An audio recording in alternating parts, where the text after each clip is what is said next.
rolling. Haha. Candid moments. All right. So, another week, another hip hop podcast. I wondered if that shit gonna make it to the final cut. It's Mayron. Back again. That pause. Thought you were coming up with a nickname. You supposed to give me a nickname. Oh. Okay. I've only ever had like 3 nicknames in my life, and they've all been like plays off my name. And one's just really inappropriate. But like... Oh. So now I want to know.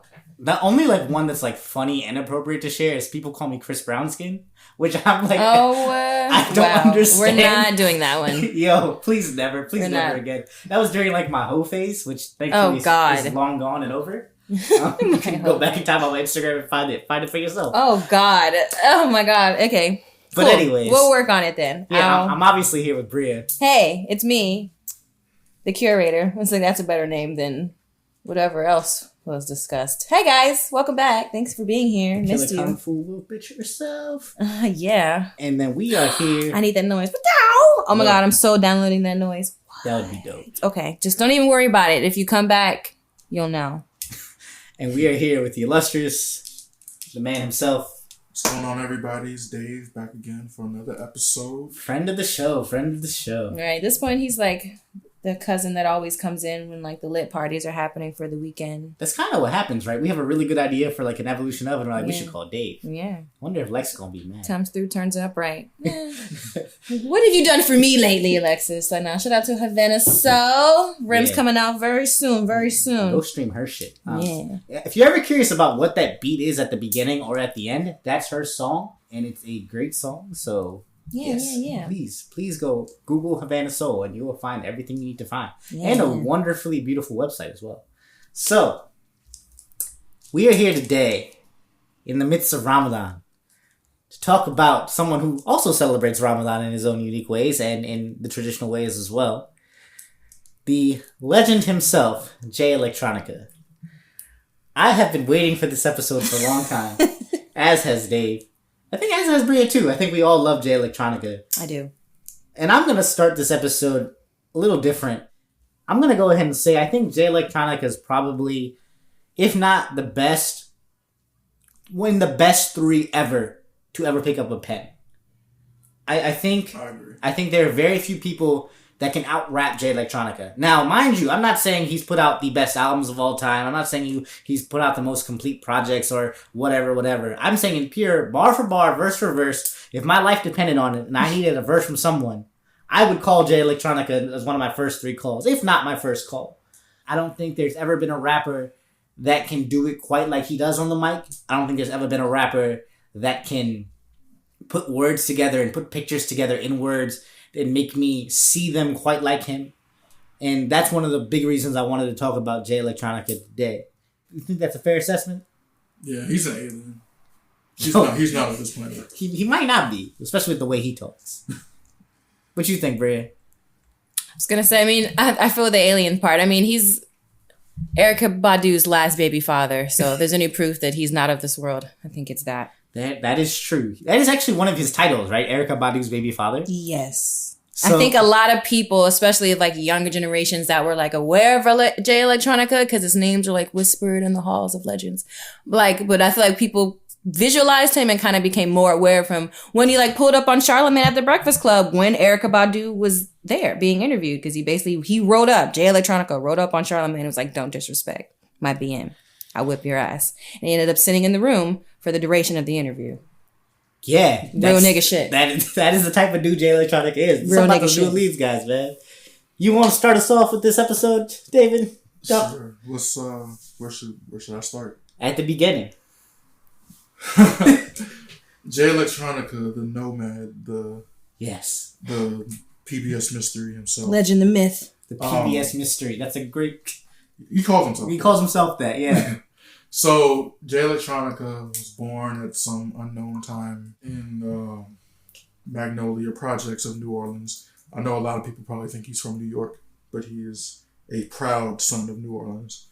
One of the most legendary places for hip-hop. It's one place that we keep coming back to. So, rest in peace, Soulja Slim, and shout out to New Orleans, and we're going to do a regional episode pretty soon. Mm-hmm. So, he had a very nomadic life. I would say he's moved around. He's lived in Atlanta. He's lived in Philly, New York, Baltimore, just all over the place. And he kind of like, I would say that he burst onto like the rap scene in terms of like rappers, not necessarily like fans. Probably like 2004, he had a very like legendary sort of random DJ Clue freestyle that sort of got him on like the radar. But I would say that he sort of came into prominence for rap fans at like sort of the beginning of the blog era, around 2008. Yeah, 2007, 2008, Act 1. Yeah, so like during that time, it was just like, who the hell is this guy, Jay Electronica? Random songs on NawRight.com. Just like two dope boys, just like this guy is kind of came out of nowhere, but he has bars, crazy bars, and just sort of insane sort of like allegorical usage, and he paints these like very vivid verbal pictures, as you said before. And then he got signed to Rock Nation. A land before time, a land before altar boys, synagogues and shrines. Man was in his prime. Look how far I go in time just to start a rhyme. The method is sublime, you get blessed with every line. I'm in touch with every shrine, from Japan to Oaxaca. The melanated, carbon dated, phantom of the chakras. Me and Puff, we was chillin' in Miami. He said, nigga, fuck the underground. You need to win a Grammy for your mama and your family. They need to see you shined up. You built a mighty high ladder. Let me see you climb up. Nigga, what you scared of? Terrorize these artificial rap niggas and spread love. Pollinate the earbuds like you supposed to. Spit it for the culture. Pay no attention to the critics and the vultures. They rather have a shot of Belvy just to spite you. They cast the judgments cause they feel they got the right to. Fuck them, I let the dice roll like the father did. I gotta shine, it's in my blood, I'm a Harlem kid. I treat my babies right.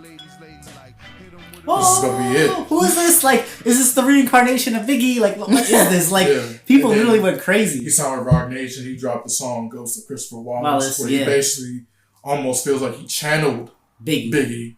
And Diddy's on there talking his shit like he always does. And then it's sort of... But Diddy approved that song, right? And that's something in itself, right? Because Diddy does not take his relationship with Biggie lightly, as everyone knows, right? He's very serious about it. He holds Big with very big reverence. So to have him on the song Ghost of Christopher Wallace, you already know that Jay Electronica is something special. Mm-hmm. But I want to rewind real quick.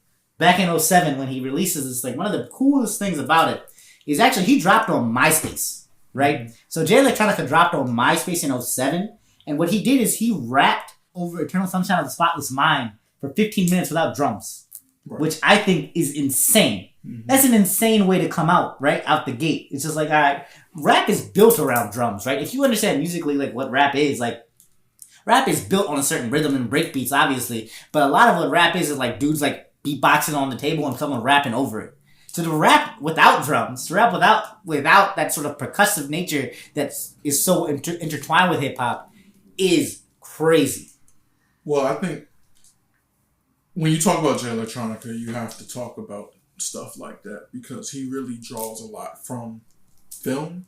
Yes. And I don't think people really, if you're not really paying attention to him, you might not catch that. So that song, Eternal Sunshine of the Spotless Mind, actually had the term Act 1 in front of it. Yep. So that term is from this movie called The Prestige, which is my favorite movie of all time. Bree, you fuck with The Prestige?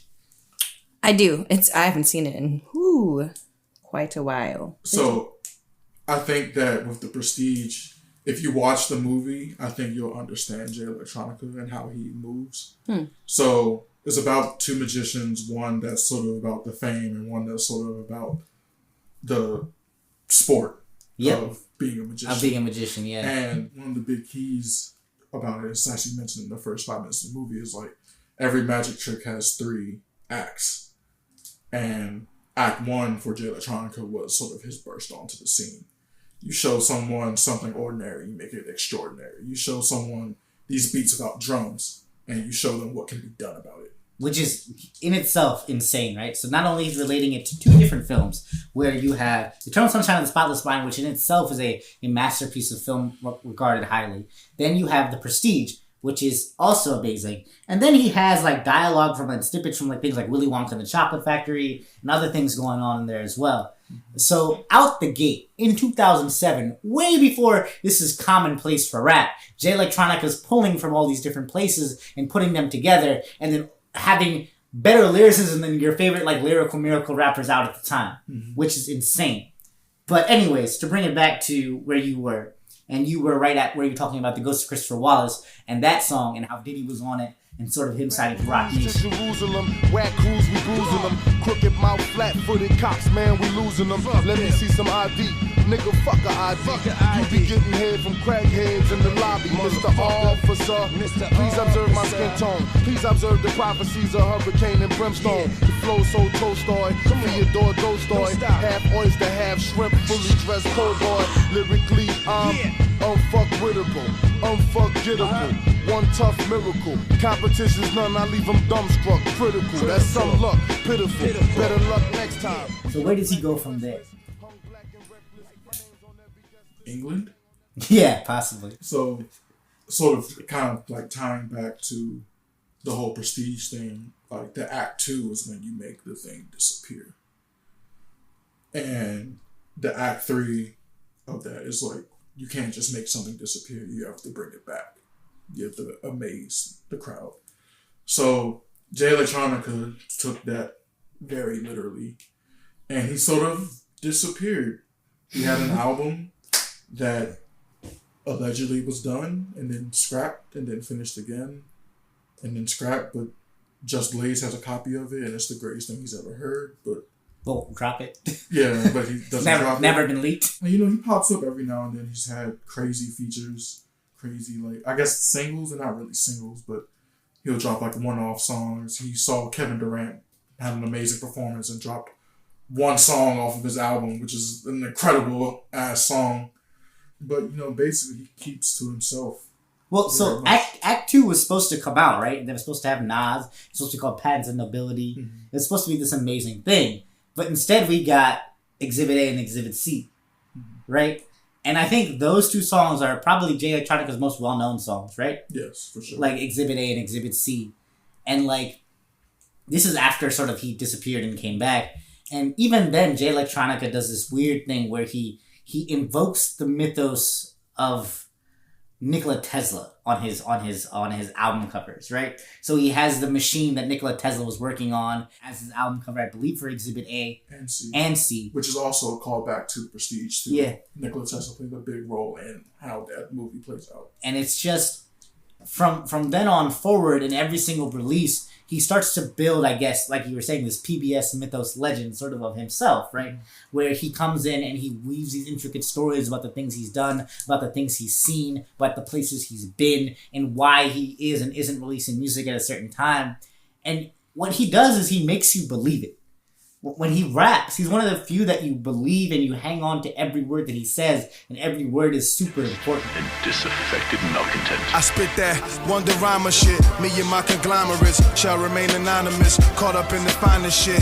Get that type of media coverage Obama get. Spit that Kurt Vonnegut. That blow your brain, Kurt Cobain, that Nirvana shit. Who gon' bring the game back? Who gon' spit that rainbow on the train tracks? That gold rope, that 5-finger ring rap. Running with my same pack. You can find the Christ where the lepers and the lames at. Life is like a dice game. One roll can land you in jail or cutting cake, blowing kisses in the rice rain. Nice whip, nice chain, the closet of skulls. The stench is like slave blood in Providence Hall. Yeah, they built my city on top of a grave. Nigga die, nigga get high and watch the parade. Back in the early 90s, where they at, where they at? Get the gat was a popular phrase. Bally animals and rugbies was a popular craze. This the vivid memoirs of an obnoxious slave. I paved ways like Nat and Harriet. I'll blast on Judas Iscariot and peel off in the chariot. Nah, but yeah, it's hard, right? Because he's also a very dense rapper. And without getting too, technical, Jay Electronica's, bars themselves, the way they're shaped and the way they're formed, are very, very, very dense. He fits in, these very complex, words often as well, with next to these very, very simple and short words. And he goes back and forth from large to little, and it creates this cadence within the rhyme scheme itself. So often you have, a rhyme scheme, right? So you have, people rapping and they're rhyming the ends of the words and they're rapping the insides of the words, kind of like Eminem does. And then Jay Electronica within that creates a rhythm where he's like long word, short word, long word, short word, long word, short word, and that in itself gets you wrapped the fuck up. But yeah, dense is definitely something I would use to describe him. He's probably one of the most rappers. I think one of the reasons why we talked about in the MF Doom episode, why I appreciated MF Doom so much, is he would just say just like a line or like 3 words and I'd be like, what? And like either rewind that part or like restart the whole song over again. And like Jay Electronica is definitely one of those dudes. And I mean, I think that's probably the biggest appreciation I have about him is like, what the fuck is he talking about half of the time? But he definitely stands out for that. And I definitely appreciate that. that's fair. And you know, the denseness I think comes from just like his vast sort of knowledge base. Like his music, he draws from Islamic teachings, Nation of Islam, 5%ers, yeah. Sufism, sort of like the originality of man. Mainstream Christianity, mainstream Judaism, he does that too, right? He's very, very well read. So, you know, Chance had a song on Coloring Book, the God song, right? How great? Yeah, how great, right? I was lost in the jungle like Simba after the death of Mufasa. No hog, no meerkat. Hakuna Matata by day, but I spent my nighttime fighting with tears back. I prayed and left messages, but never got no hair back. Or so it seemed. A mustard seed was all I needed to sow a dream. I build the ark to gently roll my boat down Noah's stream. Sometimes the path I took to reach my petty goals was so extreme. I was so far down in the mud, couldn't even let my light shine. But you was always there when I needed the phone, a friend or use a lifeline. From a lofty height, we wage war on the poltergeist with the exalted Christ. Spark the dark with a pulse of light. Strike a corpse with a pulse of life. I spit on the title as tidal waves. I spit on the apple and kill a worm. A fire in Cali, a swallow a valley for every African village burn. Jay Elect would have never made it. Oh son of man, oh son of man. Who was the angel in Revelations with a foot on water and a foot on land? Who was the angel that rode a Harley from the project to the House of Parliament and opened the book in the devil's chamber and put the true name of the Lord on it?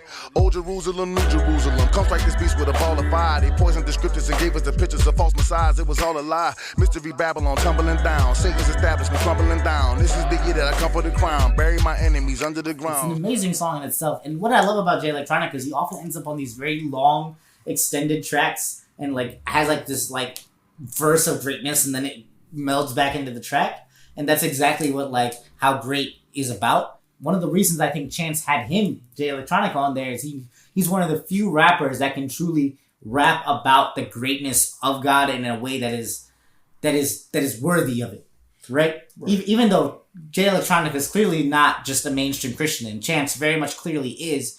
Chance himself also recognizes like there's no one better to rap about like the state of how great God is other than this man. So that in itself, I think, is one of my favorite Jay Electronica guest verses that he's ever done, and is a perfect example of all the things I think that we're talking about in one verse. Mm-hmm. Often the common knock against Jay Electronica, though, is that he hasn't released enough music. So, but Dave, you were arguing before this podcast, like he's released more than enough music. He has 100+ songs. So you want to talk about that a little bit? So yeah, I think with the sort of desire for Jay Electronica's music, because people claim that he's so great, but he doesn't necessarily have the traditional sort of like body of work that someone of his caliber, someone of his greatness would have. And people are like, oh, he only has 5 songs, he only has 2 songs or whatever. And it's just like, I've been to 2 Jay Electronica shows, which is probably 2 more than most people in the world have been to. I've only been to 1. So. And he has tons of material. I personally have over 100 of his songs scoured from hours of internet research.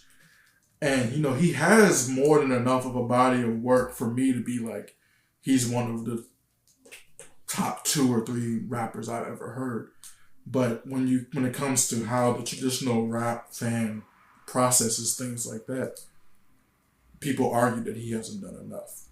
But the thing is, I would argue the exact opposite, right? Even his verses on like things like his guest verses, like I already mentioned, like How Great, but on the things with Just Begun, with Kweli, Mos Def, and J. Cole. My people still in smile on my face, tears of a sad clown. Feeling out of place as I whistle a cab down. If I tip extra, can I huff a cig? Blow my smoke out the window, dropping ashes on the bridge. I'm in New York now, like Akeem and Simi was. Trying to get the lobby door open from a semi-buzz. I just wanna go to the slum and throw my money on the floor like the notorious bum.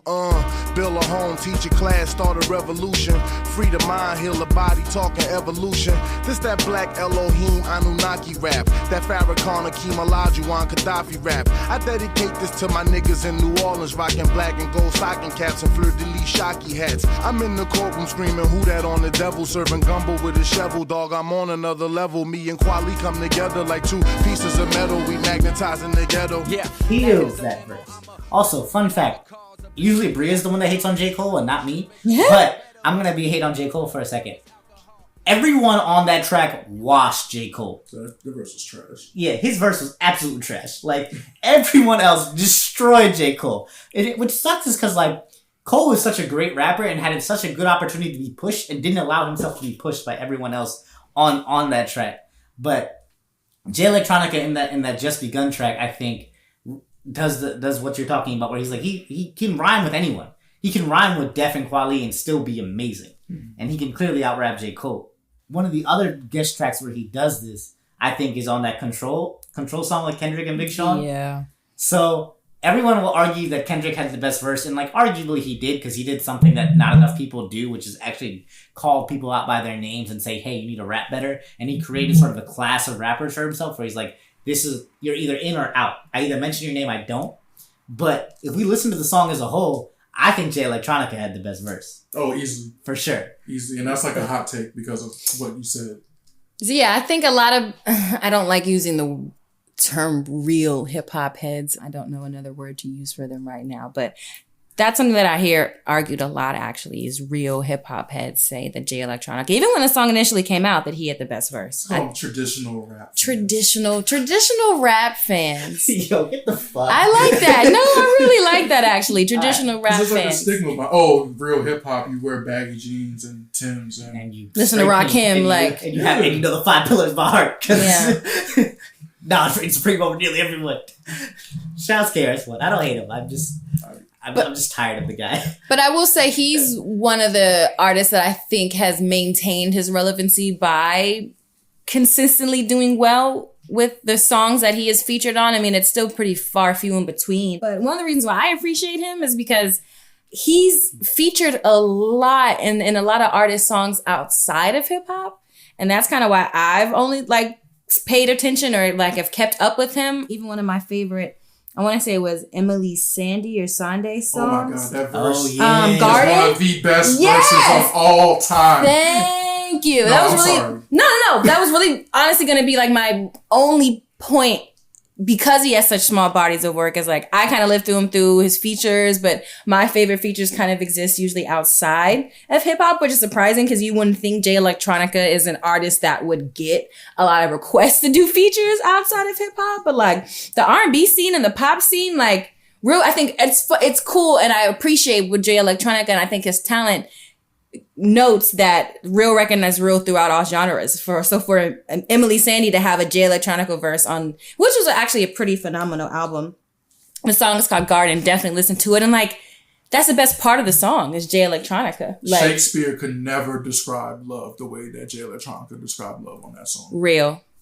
Very, very real. Oh yeah. my God. Sorry, that's literally no, I feel you 100%. Of all of the Jay Electronica verses on his songs on features, that's probably to me the most iconic Jay Electronica verse, because it's the one verse where it's not super, you have to have been well read to get everything about it. Right. It's the most understandable. It's beautiful. For sure. Yeah. It relates to anyone. I could play that for my mother who hates rap music, and she'll probably be like, that is beautiful. Exactly.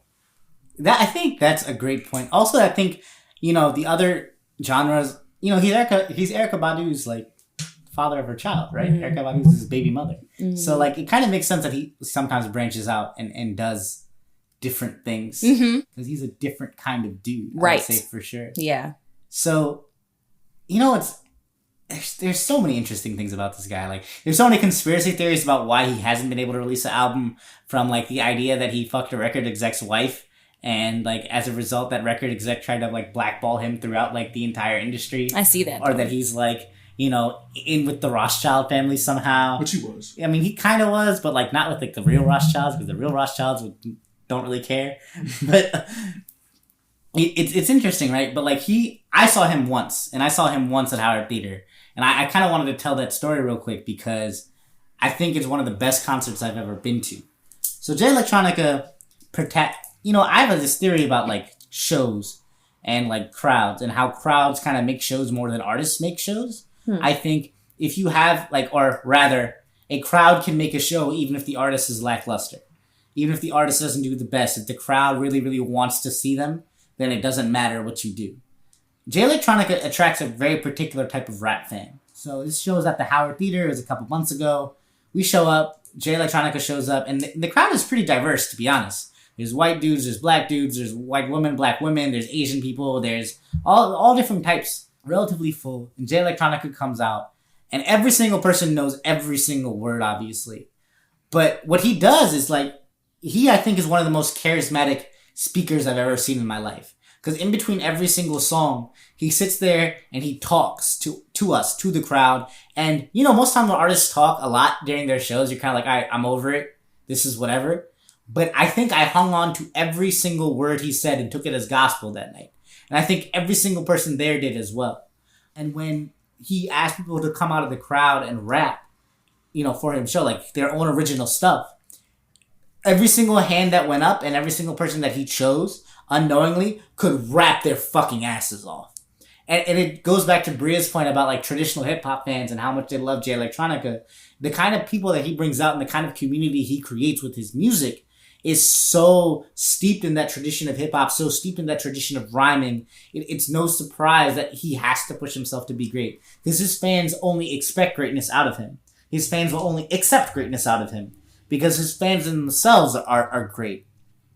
And what he did in that show, I think that's more interesting than anything, is the way he sort of took to heart the idea of emceeing and moving the crowd.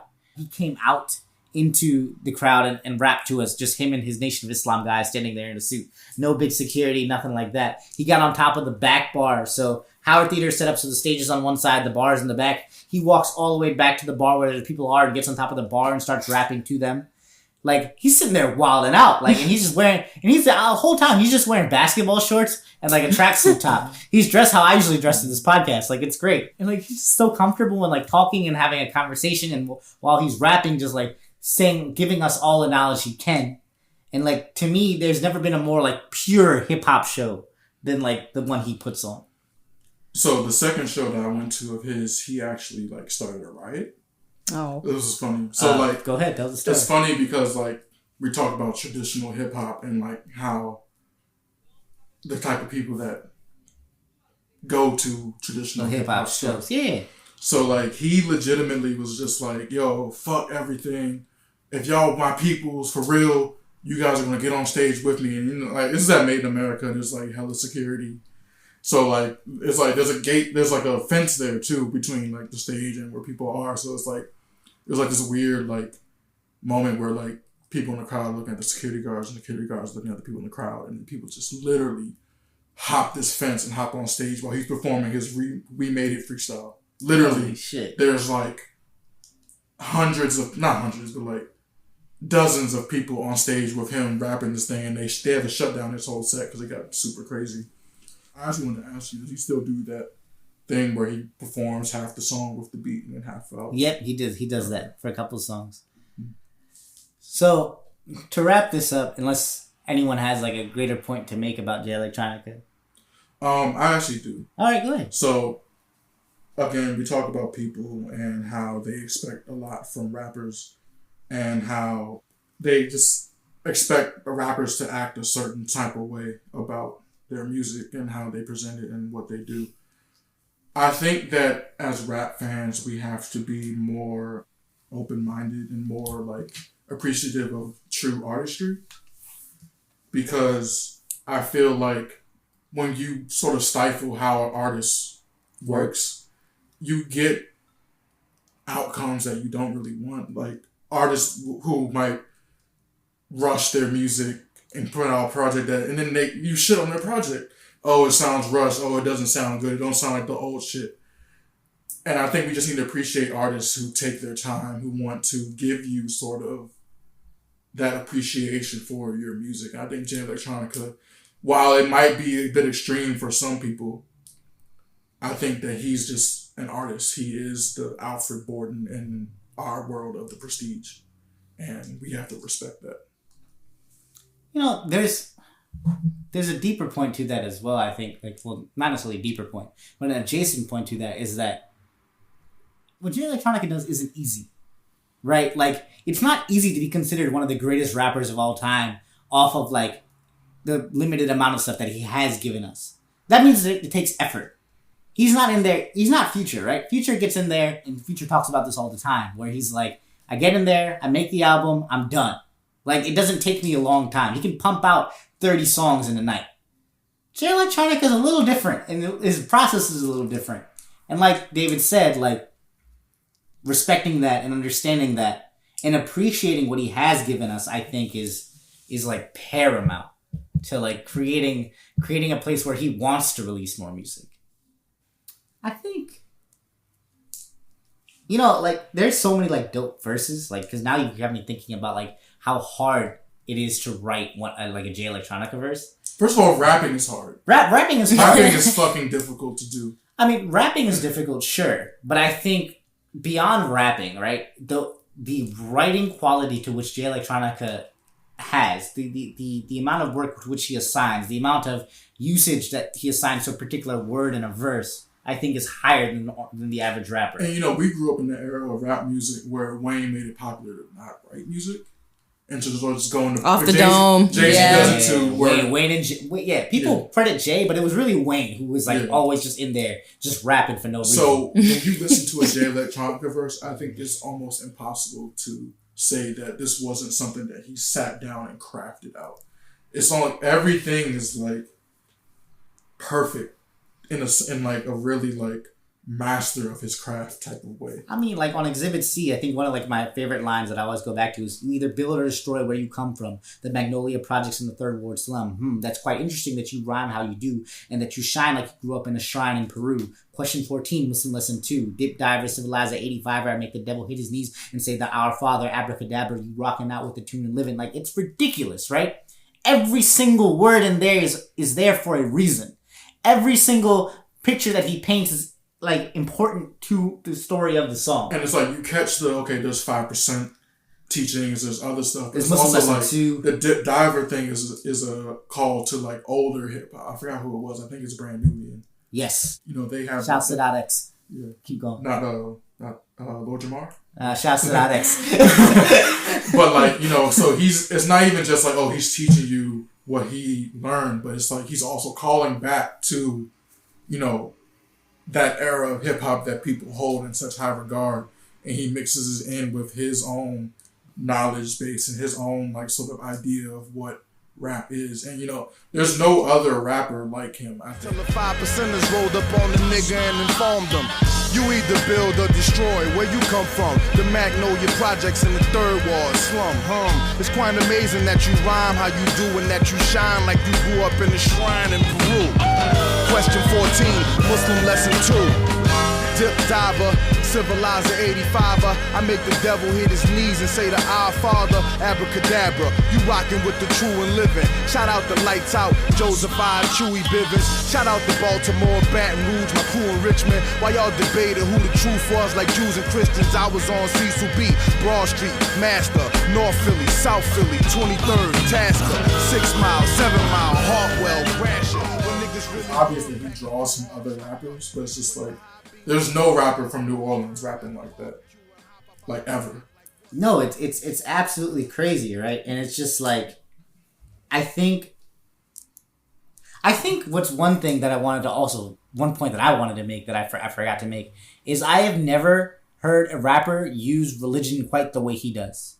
Even on Eternal Sunshine, like, he starts off with She said she never fell in love with a Superman, Christian, Muslim, Protestant, Lutheran. I told her that being a mortal is a portal to the true nature of growth, to the Christ-like Buddha man. And it's like, holy shit. Like, how many different religions can you invoke in like 2 bars, number one? And then number 2, how many different ways can you invoke them and combine them and sort of like allude to their myth and their lore, and like how religion is such a powerful tool, and it has been such a powerful tool throughout the entirety of history. And to see him sort of play with it and to sort of experiment with it is from someone who appreciates and understands religion, all religions really, and like respects them all.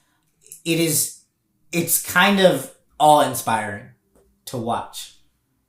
Yeah, I think the only point that I wanted to make based off of the points that both of you guys have already made is he treats the art, he treats the genre the way I think we want more people to. And I think he treats the genre the way I feel like people complain about what's wrong with it now. But I don't, like we kind of talked about this whole episode, I don't think he really gets a lot of praise for that. I mean, what was it? Traditional hip-hop fans, you know, who I think make it more of a job to like study hip-hop, not just where it is now, but like where it's growing, which is why there's always like pushback every time it changes.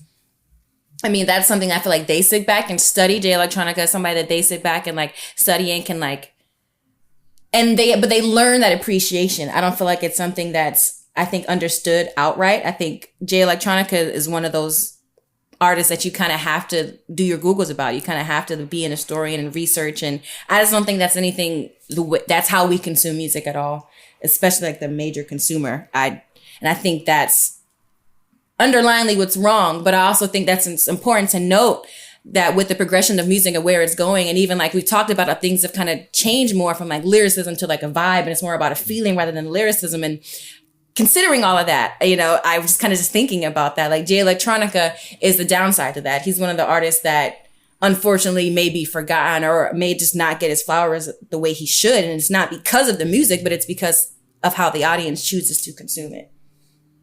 I think that's a fair statement. I also think that because his writing is so good, that he will stand the test of time in ways a lot of people won't.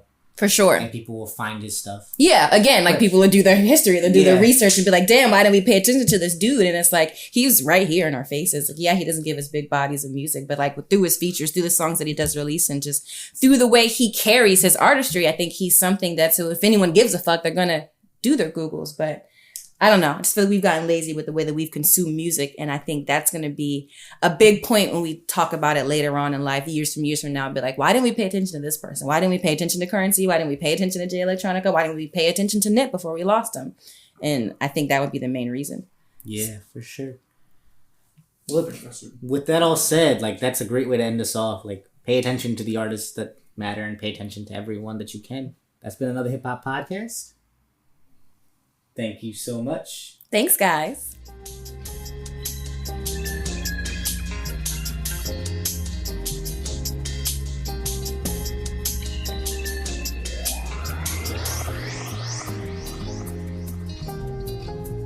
Wait, when does it come back in? Hey guys, Bria the curator here. Thank you for listening. Just wanted to let you guys know that we're officially on Apple, the whole podcasting thing. So click that button, follow, subscribe. We're also on SoundCloud and Spotify. So follow us on all the things. It'll be worth it. Thanks.